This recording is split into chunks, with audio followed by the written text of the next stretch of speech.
In this video, I will show you how to use the cruise control feature in your Kia Sportage. Whether you're planning a long road trip or just want a more comfortable driving experience, cruise control can make a big difference.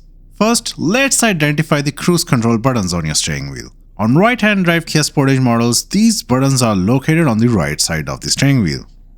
To activate cruise control, press the cruise button. You'll notice a cruise control indicator with 3 dashes appear on the instrument cluster display. This means the system is now on standby. Once you're driving at your desired speed, which must be more than 30 km/h or 20 mph, move this lever downward once to set.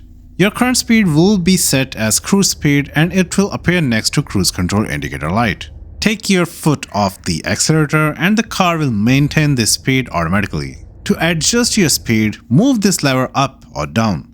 Moving it up will increase your speed in small increments, while moving it down will decrease the speed. For larger adjustments, you can press and hold either button. If you want to speed up temporarily when cruise control is active, depress the accelerator pedal. Increased speed will not interfere with cruise control operation or change the set speed. To return to the set speed, take your foot off the accelerator.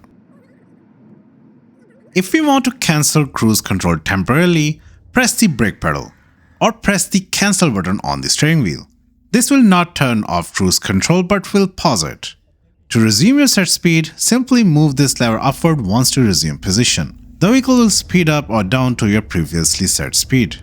To completely turn off cruise control, press the cruise button on the steering wheel. The indicator light on the dashboard will disappear and you will have to control your speed manually. Remember, cruise control is best used on open highways with light traffic. Avoid using it in heavy traffic, bad weather, or on curvy roads. If you found this video helpful, give it a thumbs up and subscribe to Wheels Joint for more automotive tips. Thanks for watching.